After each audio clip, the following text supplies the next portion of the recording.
class, thank you for joining me for another enthralling episode of Who's Wrong on the Interwebs Today. Today's willing contestant is one Paul Saladino. What a shock, he continues to be wrong about his justification for the consumption of carbohydrates, which is based actually in no more than his addiction to carbohydrates.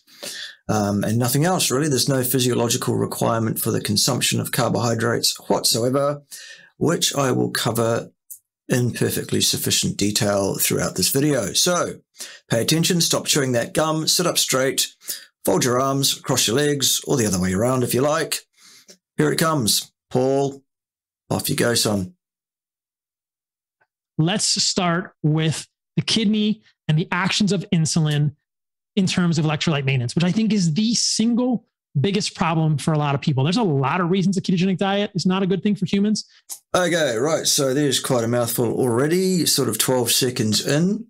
Paul has already said the ketogenic diet is not a good thing for humans, which is absolute nonsense, Paul, complete nonsense from the ground up.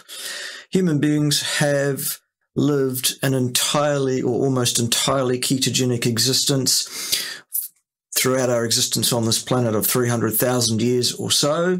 And prior to that, in very similar speciations that were not quite human yet, about 4.5 million years.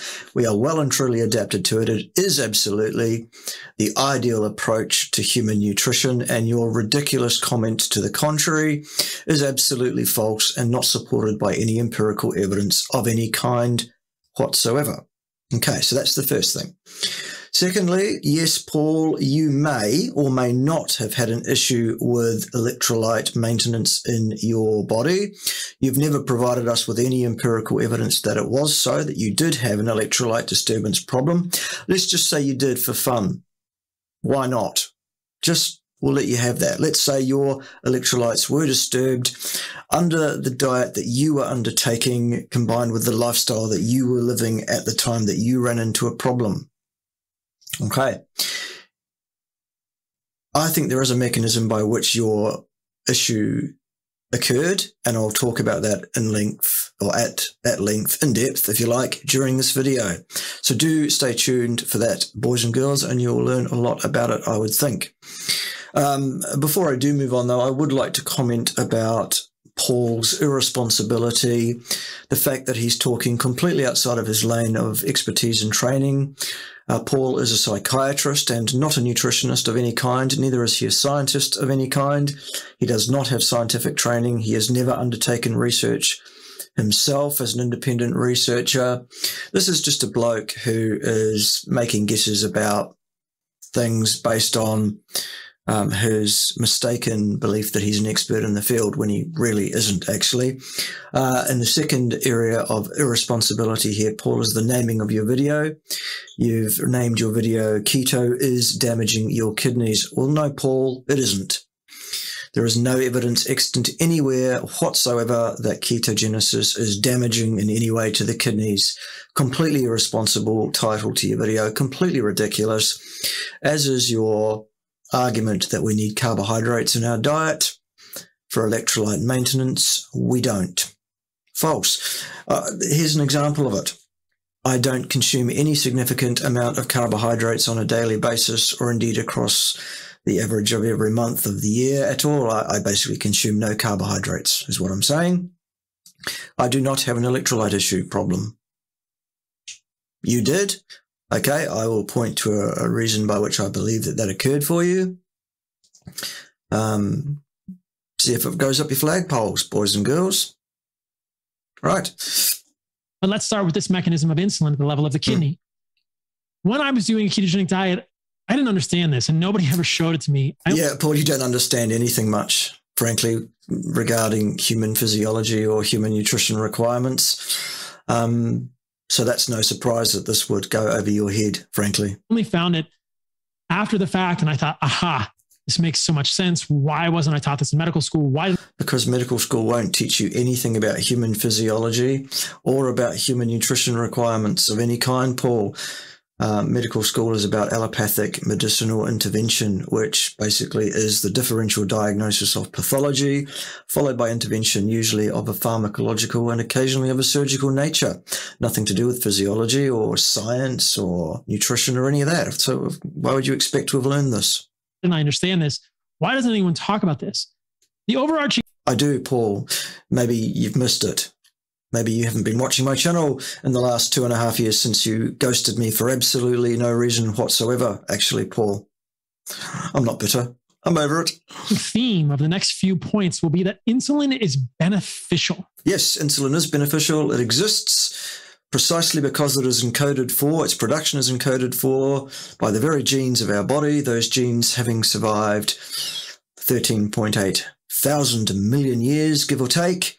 Of course, it's there for a reason. It has a job to do. Insulin is, of course, beneficial. Otherwise, it wouldn't exist.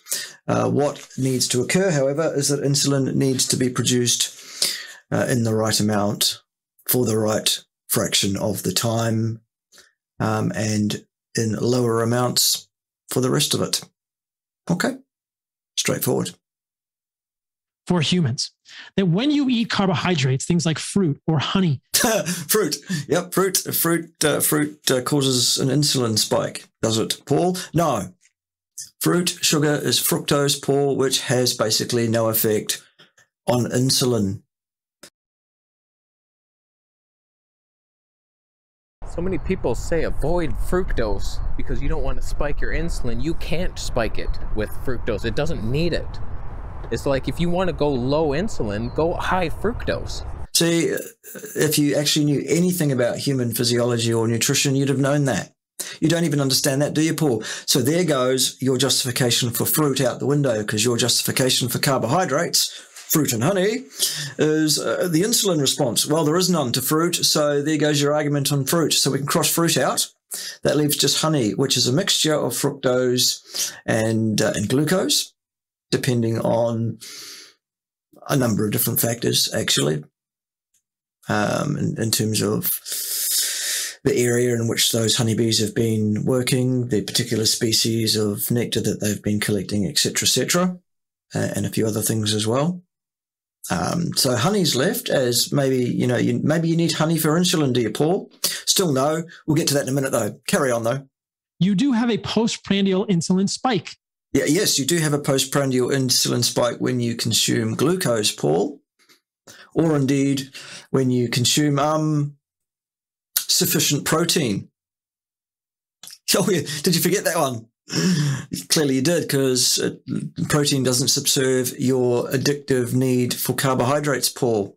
Also, what happened, the reason why you had a problem, if you did indeed have a problem with your electrolyte disturbance that you propose that you had but never have actually established, it's probably because your protein intake was insufficient for you, Paul, and I'll talk more about that in a bit. Hang on to your hat. Yes, so the other thing is if you mix protein and sugar, the insulin response is increased still further. But you don't need to mix them, because actually an incredibly high insulin spike is contraindicated in just the same way as a lack of insulin response across the day is contraindicated. Okay, you need an optimal level of insulin bumping during the day. You certainly don't need a huge spike, and you certainly don't want a complete flat line either. Okay, we'll get to that in a minute. Some would fear that. I would say that is beneficial. That is the reason your kidneys are holding on to electrolytes. Yes, an appropriate insulin bump during the day will cause the kidney to function in terms of maintaining your electrolytes optimally, Paul. Okay, fine. You don't need to pour any carbohydrate down your neck whatsoever to achieve it. None at all, in fact. That is the reason you do not have electrolyte problems. No, I don't have electrolyte problems, Paul, remember, and I don't consume carbohydrates to speak of either. So there goes your argument. It's gone, out the window. What happened to you, Paul? Well, the actual issue is the insulin to glucagon ratio. For a really good discussion on that, I'll try and remember to link the video specifically in the show notes to this one. You need to watch a video by Professor Ben Bickman, Paul, and you'll learn a great deal more about the interactions between glucagon and insulin there. That was the issue, okay? When your blood sugar is at its baseline level, then glucagon will be quite highly activated in terms of its secretion. And that prevents the effect of insulin, that prevents the massive release of insulin. What you'll actually find is if you eat a moderate amount of protein solely, with or without fat, without carbohydrate, basically, then you'll get a flatline response in your insulin. And that's not what you want, Paul. However, we do know that amino acids, certain amino acids, are gluconeogenic. And if your protein needs are above your protein requirements, then those gluconeogenic precursor amino acids will tend to cause the gluconeogenic process to occur, which will raise your blood sugar level, which will then attenuate the glucagon issue, which will then allow the insulin to start being secreted, thus protecting your electrolytes, Paul. And as such, therefore, what is required is a level of protein intake sufficient to subserve your protein needs and to have a little bit extra as well. Now, if you are a highly physically active individual like Paul Saladino is, then your use of glucose from the blood to subserve muscular contractions is much higher on a daily basis than, say, mine. And as such, Paul requires a great deal more protein than I do in order to protect his insulinogenic response curve, which should be a curve and not a spike, by the way, Paul, and thus to preserve his electrolyte imbalance. And I propose and submit to you, boys and girls, that Paul's problem was he did it wrong. He consumed too much fat relatively and insufficient protein relatively, and in fact, in absolute terms as well, in terms of the protein, and that was the cause of his electrolyte disturbance issues, if indeed those were, or that was the cause of his issues. Okay? So, do you need fruit for insulin? No, well, that won't work because it doesn't have an effect on insulin to speak of. Do you therefore need honey or other sources of glucose, including most carbohydrates, for an insulin response on a daily basis? No, you don't. You can achieve it with amino acids. Is the carbohydrate spiking contraindicated? Yes, it is. Is it problematic for your long-term health? Yes, it is. When you stop being quite so physically active, as you will have to do at some point in your life, Paul, will your addiction to carbohydrate that you are only fueling with your current behavior then subject you to still more issues? Yes, it will probably, Paul. Is your advice ridiculous, contraindicated, and irresponsible in the extreme, Paul? Yes, it is. Okay, there it is in a nutshell, but let's hear what else Paul has to say, and we'll put that right where it's wrong. That is going to trigger changes in your hormones, which are beneficial, changes in sex hormone binding globulin, as I hinted at earlier, which are beneficial. All sorts of positive changes, changes in glutathione, which are beneficial, come from that postprandial insulin spike. Yes, and not spike though, Paul, just a bump. A spike is contraindicated, a bump is indicated, and the bump you will get from consuming sufficient amino acids. Thank you. Done. Too much insulin is a bad thing, but there you go. That's why you shouldn't pour carbohydrates down your stupid neck in the amount, Paul, of hundreds of grams per day. You're about to tell us how many, and you're about to lie about it because I think you're underestimating the amount of carbohydrate you really are eating. I think you're lying to us, Paul. I think you are severely addicted to carbohydrates. I think it's written all over you. And I think even what you're telling us you're consuming, I think, is an understatement. But nonetheless, even the number you're giving us is totally, utterly contraindicated for all but the most highly physically active individuals, and it's still not required. You're getting away with it at the moment because of your physical activities. It's not required. It is contraindicated. You will pay the price at some point, Paul. Mark my words. Off you go, though. Too much insulin, I believe, results from pathologic insulin resistance. No, insulin resistance is under the control almost entirely, Paul, at all times of the Randall cycle. Okay, please do go and learn something about that. Which is almost never caused by excess insulin in humans. Correct. That bit you've got right. Insulin does not cause its own inhibition in terms of its activity. Correct. I think that a lot of people in the ketogenic space believe that insulin resistance comes from excess insulin. Not this Kiwi. I don't believe that. And I would say no. You'd be right on that, Paul. I have not seen convincing evidence of that in humans. Look at me. I am eating 200, perhaps 300 grams of carbohydrate. Perhaps 400 or even more than that, Paul, perhaps, if you were to be honest with us, maybe. There you go. Hundreds and hundreds of grams of carbohydrate a day. Why are you getting away with it, Paul? Because of your physical activity levels. At the moment. It will show up. I think it already is, Paul. Frankly. But it will definitely patently show up unequivocally in your health status over time if you keep this ridiculous behavior up. Mark my words. Some days. I have a lot of insulin postprandially. That's a bad thing, Paul. Not because of its magnitude, but because of the spiking of it, because of the physiological distress it's causing your endocrine system and your energy metabolism and all of that kind of stuff. You will pay the price. I'm extremely insulin sensitive. As insulin sensitive as anyone on a ketogenic. Insulin sensitivity, Paul, is a construct. It's an idea. There is no piece of kit that measures insulin sensitivity. There is no, it's not a physiological response. It's an idea, and it's based around the interactions of insulin, glucagon, glucose, and alanine, actually. Ketogenic diet or anyone on a carnivore diet. Why is insulin not inducing insulin resistance in me? Because it doesn't do that in anybody. Because insulin doesn't cause insulin resistance. Yes, you've got that bit right. But that's not a justification for pouring hundreds of grams of carbohydrates unnecessarily down your stupid neck every day of your life, Paul.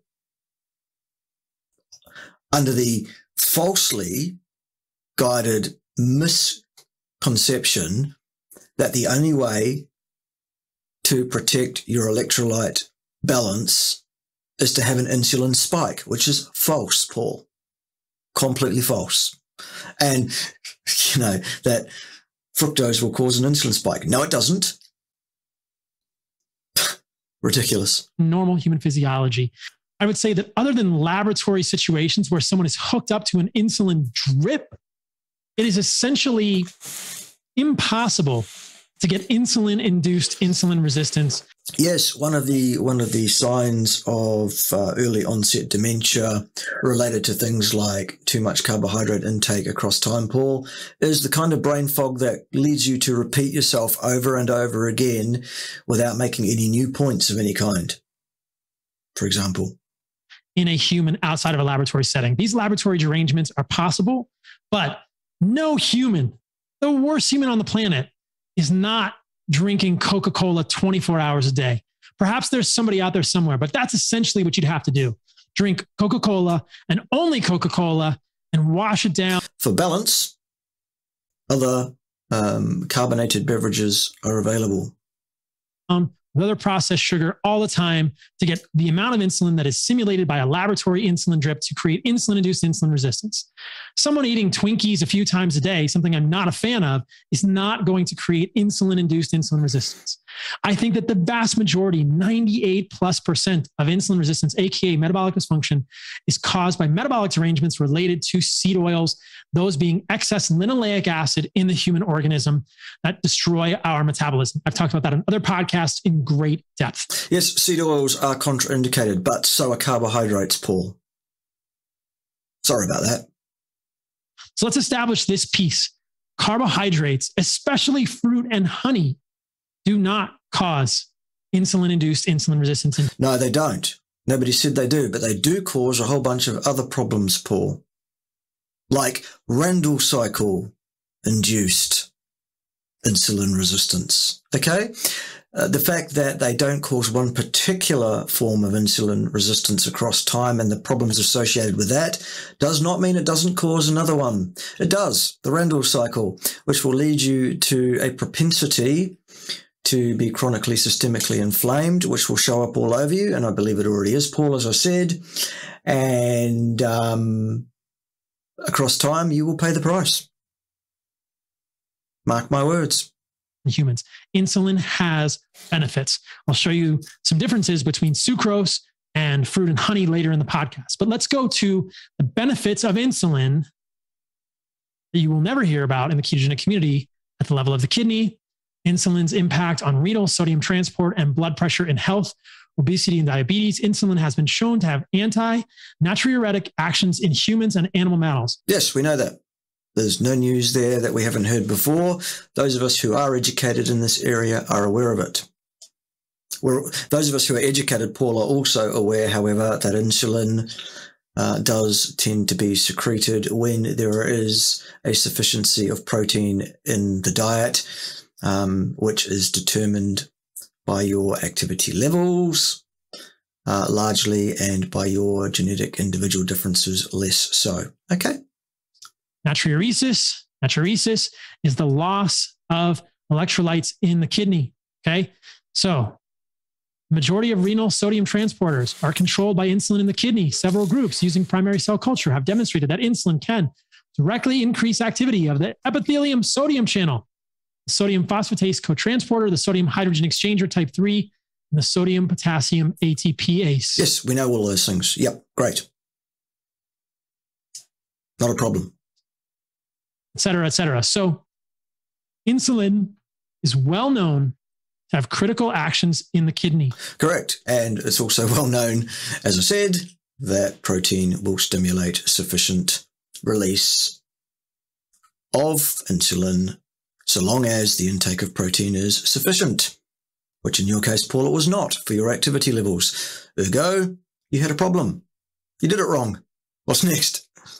When I was on a ketogenic carnivore diet, no amount of electrolytes, no amount of salt, magnesium, or potassium. Believe me, I tried. Yes, you tried to solve the problem of electrolyte wasting by pouring more electrolytes in, which will only cause those electrolytes to waste out because you haven't closed the gate.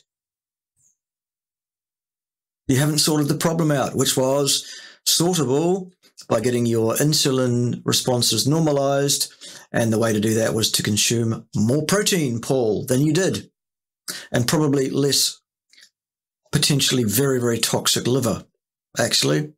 Go and look up copper toxicity and potential vitamin A toxicity, which I'm not convinced about, but there is a possibility there that also had an impact on your situation, Paul, as well. We'll leave that out there as a possibility. What we definitely know, I would say, is that your protein intake for you and for your activity level was insufficient. That's what led to your problem. It does not justify pouring honey down your neck, and certainly not fruit, which won't have an effect on your insulin anyway. Tried way too much potassium orally a couple of times. It's very dangerous. Do not do that.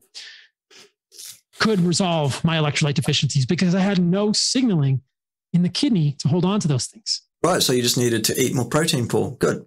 You can help. And avoid the liver, probably. Help a little bit by giving yourself salt, especially if you're doing a fast, which is a whole separate podcast. But once you get over a few days of ketogenic diet, fasting, your electrolytes are not going to be fixed by supplementation with any amount of electrolytes. I think that is the wrong thing for humans to be doing. Yes, as is the avoidance of sufficient protein intake. I knew people who were doing 20 plus grams of salt per day and still had issues. It's not the way to fix it. You have a sieve. Yeah. You said that. Your kidneys are losing sodium. When you lose sodium, you're losing potassium. I know I'm repeating myself as well in my responses to Paul, but I'm only repeating myself because he's making the same errors again and again and again. So the only way to correct them is in the same fashion, because they're still wrong. When you lose potassium, you're losing magnesium and chloride and calcium. All the electrolytes get out of whack. How do you fix it? By eating more protein. Don't fear insulin. Correct. And don't worry about it. You don't need to specifically seek out something that will vastly, hugely spike your insulin, which is just as contraindicated, i.e. anything containing anything that breaks down to glucose, pretty much, Paul, or any mixture of glucose and protein, which I know you will be doing because you still claim to be eating a largely carnivorous diet and you're pouring sugar in on top of that. So your insulin response is going to be massive. Okay, which means you'll pay the price for that in your long-term health even more rapidly. Whoops. Get good carbohydrates. There are no good carbohydrates in the diet, Paul. Carbohydrates are contraindicated in the human diet. Still, even though you're addicted, even though you don't want them to be, even though you want to make a justification or try to make a justification for them, which falls flat on its stupid face, still no, Paul. Still no. What's next? And you will fix this issue. So that is the first major issue that I have with the ketogenic diet. And I look forward to talking to Ken Berry and Tom DeLauer about this. Tom DeLauer, who has no training whatsoever in physiology or science. Oh, Paul, your credibility is absolutely in the toilet, isn't it, son? Right, there you go, everybody. Hope you gained something from this little look into the crazy world of Paul Saladino, the absolutely insane lunatic asylum physician, psychiatrist, perhaps. Go heal thyself, maybe. The rest of you, don't let the door hit you in the backside on the way out. You know the drill. See you next time when someone else will be wrong on the interwebs, because there really doesn't look like much of a slowdown is likely anytime soon in that regard. See you then. Ciao for now.